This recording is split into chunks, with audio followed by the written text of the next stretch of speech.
Season 5 of epic fantasy drama Outlander saw our beloved Claire, Jamie, Brianna and Roger forging a new life in colonial America. I'm Rob Licuria, Senior Editor at Gold Derby. I'm here with co-star Sophie Skelton. Sophie, the season was so transformational for Brie. She suffered trauma, she overcomes the villain Stephen Bonnet, and she almost loses her beloved Roger. How rewarding was the season for you personally and professionally? Yeah, I mean, I honestly think that anything a person could go through, Brianna has. I think she has a lot thrown at her. And I was really excited for this season. Obviously, it's the first one where I'm in all episodes. And for me, it's important because I do think that Brianna can be an extremely hard character to peg down. I think to understand her can be quite challenging. And so it's been good for me, for the audience, to finally get inside of Brianna's head. I mean, when we first saw her in season 2, we only got a snippet of this young teenage girl, and then that spanning from, into season 4, all the scenes of Tobias I loved, showing the 16-year-old Brie sort of before her father's death and how different she was then and how more lighthearted she was then. But I feel season 5 now, 4 was almost setting up for 5, and I think 5, now that the audience know Brie so well, we are really going through the story with her, and to see all these things thrown at her and how she deals with them, it's just been, really, really rewarding. And like you said, there's so much in there, and I feel very fortunate that I get to work with. I'm one of the rare ones in the cast who I feel has gotten to work with pretty much everyone, which is great because there's so many characters intertwined, and it's very difficult to actually get them all together. And it's been really fun. It was a long season, but I think yeah. When I was thinking about the relationships that Brie has, she's lucky. She gets to have relationships with kind of each of the main characters, and let's look at them one by one. So Brie's relationship with Roger is so critical to the show's success. If that love doesn't work and the chemistry's not there, then we have a problem. Thankfully, that's not the case with Richard. What can you talk us about with respect to that interplay that you have with Richard? Yeah, I think one thing I love about their relationship is that what the show does so well is show you 2 very different lead relationships. And with Jamie and Claire, you have this ideal, beautiful love story. With Roger and Brie, they show a very flawed, very real version of relationships where you can fall out and you can handle things terribly and you don't always act tremendously well. But I think this season they've really found their feet in the relationship and found a way to grow stronger from their arguments as opposed to growing apart, which is great. And, Richard and I, it's a very similar sort of relationship off screen in terms of, we bicker and we're kind of like the brother and sister that get on each other's nerves a lot of the time. But I think that's great because I think that really seeps into the screen version where actually you can show that I'm sure just like in quarantine, people can bicker and get on people's nerves, but actually coming through it is the important bit. And that's the bit that shows the strength of the relationship. So it's great. And then similarly, we got to further explore the profound bond between Claire and Brie, mother and child. How important has that connection been with Katrina so as to make that bond feel authentic? Yeah, I think it's a really important topic, actually. Not very often does the mother-daughter dynamic get particularly touched on in a very real way, I think, in TV and film. Mothers and daughters, especially as teenagers, and especially in Brianna's story where Claire was working a lot and Frank pretty much raised her and then Frank died, and they didn't really understand each other. And sometimes when mothers and daughters are very similar, they actually get on less almost. So it's been really lovely to see that budding relationship. And I think it's sort of worked in a nice linear way on screen in terms of Katrina and I, the more we work together, the more we know each other and get on as friends and everything else. And I absolutely adore her. And now I think it's gone that way with Brianna and Claire too. They've just gotten to know each other better and understand each other. And now Brianna's a young mother too. She's a single mother. And I think they have this newfound respect and empathy for each other's stories and what they've been through. And now it is almost like they're friends. And I like that their relationship oscillates too, in terms of sometimes Brie is the mother. We saw that in season 3 when Brie sends Claire back to Jamie. And we see it now even with the bathing scene in 12 and things like that. It's just that maternal sort of role, if you like, does fluctuate, flip between the 2 of them, which I think is really lovely. Yeah, and then on the other hand, there's a lot to the Jamie and Brie relationship. Like, they've come a long way, but am I right in saying that you're both playing those interactions slightly differently because Jamie's only been a part of her life for such a short time and there's still a lot more they need to learn about each other? Definitely. I think, I know that a lot of people, and understandably fans, when Jamie and Brie met, because the fans have been waiting for it for so long. And obviously Jamie and Brie Jamie has more than Brie in terms of the knowledge of each other existing. I think it would have been lovely to have this magical moment where they just got on like a house on fire straight away. But realistically, Brie at the time is a 20-year-old woman and she's never met this man before. And she also had some loyalty issues in terms of feeling like she was betraying Frank a little bit. But I think once she started to settle with that and understand that actually Frank had sort of trained her to go back anyway, and that he knew it was going to happen, she almost took that as his blessing. And I think that that's allowing her and Jamie to really get to know each other. They're strangers. Blood doesn't always mean everything. And I think now that there's a mutual respect forming between them. And I think they're starting to really adore and admire each other, which, is beautiful to see that progression and them getting closer and closer. And then obviously, as is Outlander, as soon as they get close, Brianna's off back in time. And it's like, to see. And I think also it's important to remember that the day Brianna met Jamie, she had been raped the night before. And so she's been delicate anyway. And Brianna's quite good at being quite stoic and keeping herself quite guarded. She's, like I said, she's lost a lot of people in her life. She's been through a lot. And so I think she maybe hasn't quite let Jamie in as quickly as maybe she would have. Or maybe it's made her let him in faster because of what she's been through, in his presence and everything. Yeah. That day after. So there's a lot to play with there, and it's been really fun finding its feet with that with Sam, and I was just deciding what stage of the relationship they're at what points. I'm actually really looking forward to it. I mean, everybody has their way into this show. As a father myself, it's something that I empathize with. I think it's really fascinating that we get to play that quite realistically. A lot of shows would not have done that, which is, testament to how beautiful this show can be. Let's talk about what was the most pivotal part of the season for Brianna, and that obviously was the rape and then the ongoing trauma with, great villain Stephen Bonnet, played by Ed Speleers. Beautiful work that he does. Had a devastating impact on Brianna, and I thought it was a really satisfying way in which she defeats him at the end. Did you find it satisfying? I mean, what were your thoughts? Yeah, and it's one of those things that I always said I'll never sort of promise myself that I'll never say what Brianna's thinking in that moment, because I think it's a great moment that people can project, the audience can project their own character into Brie at that point and what they would do in that moment or what they want Brie to do in that moment, whether it's revenge, mercy, just making sure he's dead. I think he's very slippery and he could easily sprout skills in that water and slide away. So whatever you think it is, I think that was a really great way of handling it. And I think it also shows one thing I think is great about Brie's story is that we have followed it from A to Z.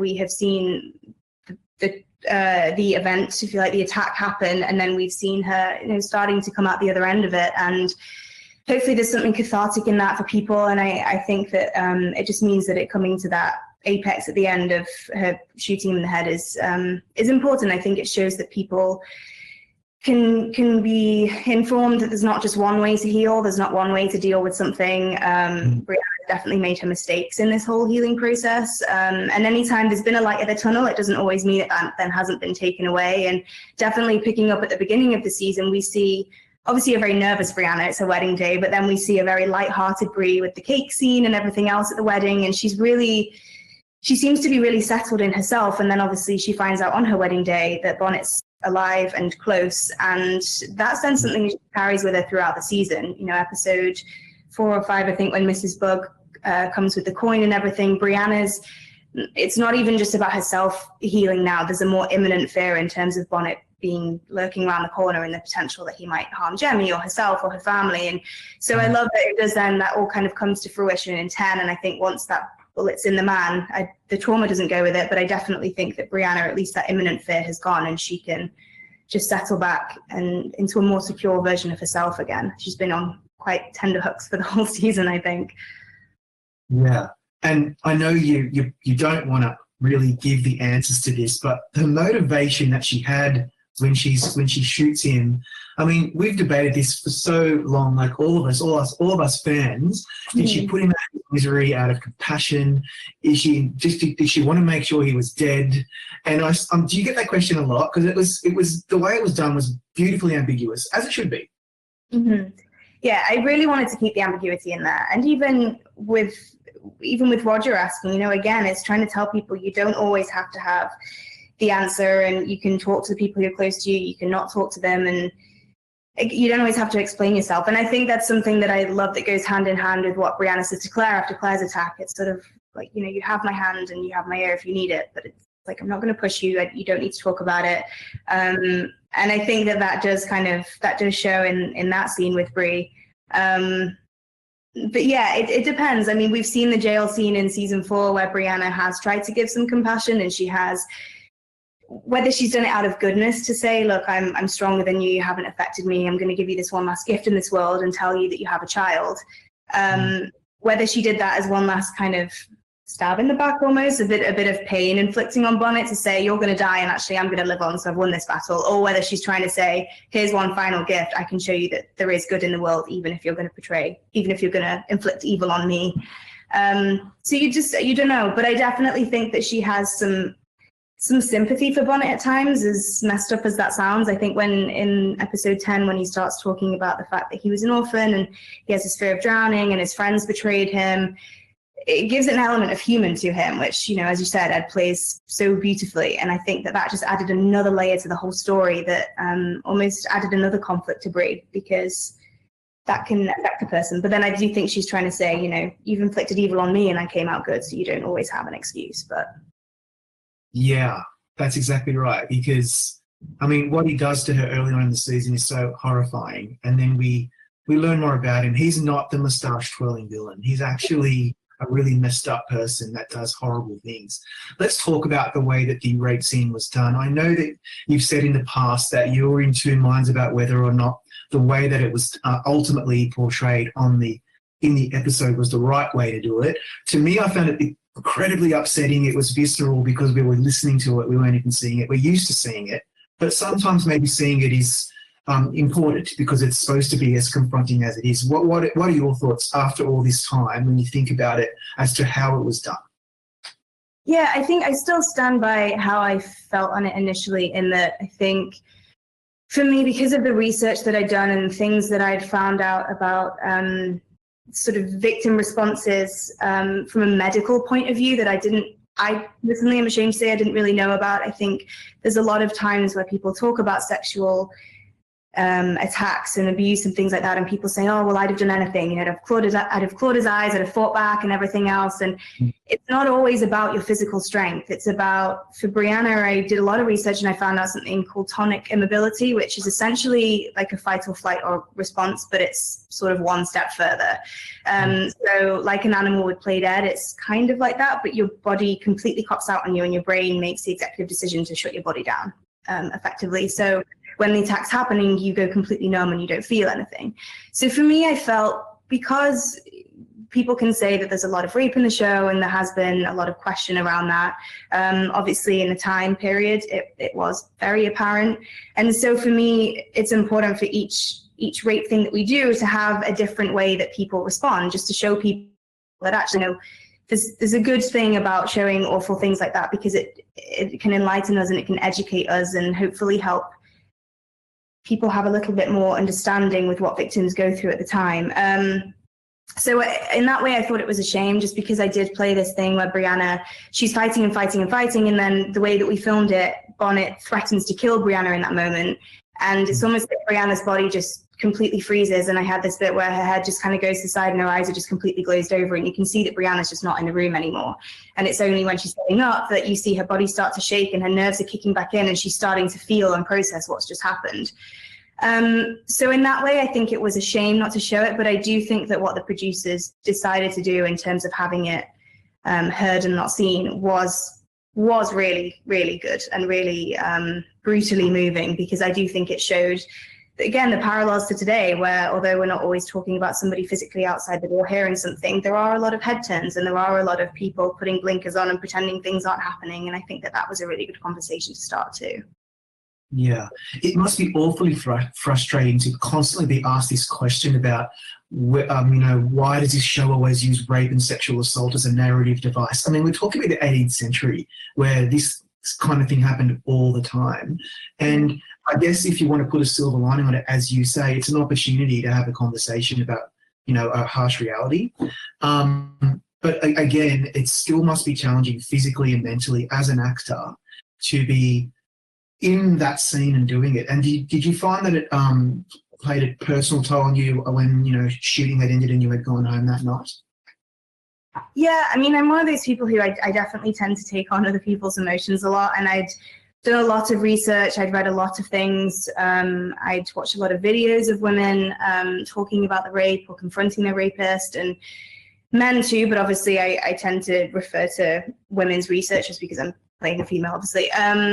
So there was one thing that I read that I've carried through this season as well. Anytime Brianna's had a trigger or there's just something that's, you know, making her demons seep into her head, if you like, is one girl that I'd read, and she said that after her attack, she'd gotten in the shower and all she wanted to do was unzip her skin. She felt like she just wanted to like have a new body sort of thing. And you definitely take that on, and I think that we have such an important responsibility in TV and film, I think, to portray things in a sensitive way, but also to do some form of justice to victims, I think. And so I've definitely taken it very seriously in terms of just making sure that everything's handled in the right way in terms of how I play Brie and the appropriate responses to certain triggers in the room or anything like that. So yeah, it's definitely something you carry with you. And obviously we do very long seasons, so you're with it for a very long period of time.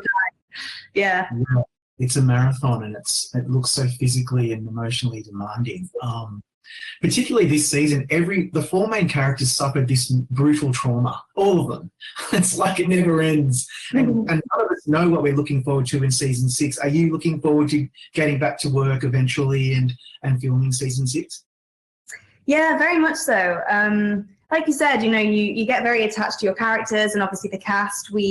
Even after a 5-week film, you find your new family in a cast. But when you're filming with people for 8 months, and because we're in such tough conditions as well, with the rain and corsets and heavy skirts and mud and freezing conditions and everything else, you really do bond through that, because you know there's no room for egos or anything like that, and you really do just become a family, and you see them more than your own family. So yeah, I think I'm having slight withdrawal symptoms.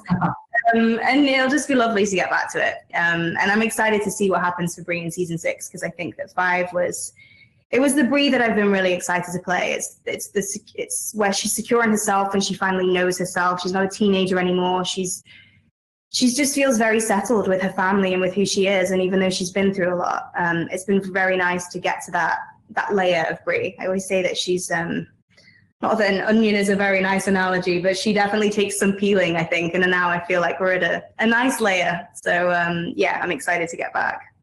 Yeah, I'm looking forward to it too. Now, I've got a couple of fan questions to ask you. I put out a question on Twitter and we received over 200 responses in a day. So Vanessa wants to talk about the scene in the finale where Brianna is washing Claire, and how well done it was and how heartbreaking and honest. And could you talk us through how both you and Katrina wanted to approach that scene where there were very little words, but it was so impactful? Yeah, I think I love those scenes in Outlander where it is less is more, and I know Tobias would often be the same too, where it's like, can I just not say anything? Can I just do that in a look?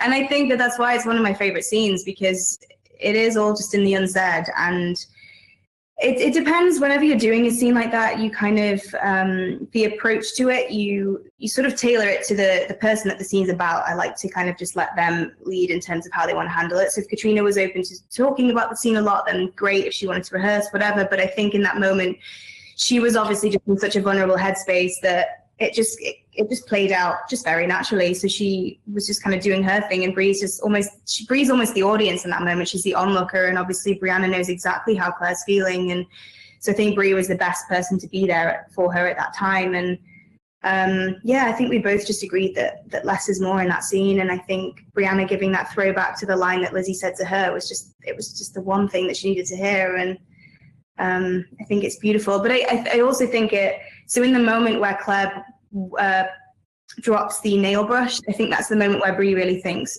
I recognize that she needs a moment alone now. And that's why Bree decides to leave. But I think throwing that line at the door, just say, you know, I'm giving you space, but I am here. Yeah, it really punctuates a great journey these two women have had together. And yeah, it's one of the strongest relationships on the show, and that's saying something. Final question is from Paula Sullivan, and it's it sounds like an obvious question, but I'm thinking more about examples. How has this show changed your life? Can you think, yeah, Outlander has impacted me because... A few reasons. I mean, definitely just because, again, the amount of time we filmed the show, you really do have a new family, and that's been amazing. Sam and Katrina are some of my best friends now, and I think we really just have each other's backs, and that's really lovely. Also, you know, like I said, this is the first season where I've been in all eps, and I've had some amazing material on the show. I've played Brianna from sort of 15 to 25. I've spanned all different time periods, and obviously that means that she changes her demeanor, and the way she walks and talks and everything has to change slightly when she's in the presence of non-time travelers. So I've just had so much to play with, which has been great. So hopefully, you know, I hope that at some point, right now I'm just kind of living and breathing Outlander, but hopefully that opens some doors at some point. And also just, yeah, it's just a great show. And the fan interaction too. I definitely feel with Brianna, there's a generation sort of coming in that really look up to Brie, and just some of the fan interactions with that are really, really touching. And so that's been really great as well. We have so much to look forward to. Sophie, thanks so much for your time today. Thank you for all the insights on our favourite show, and congrats on a really great season. Thank you. Glad you enjoyed it. Now, everyone go to goldderby.com, make your predictions, click subscribe, and watch all of our great contender chats, just like this one with Sophie.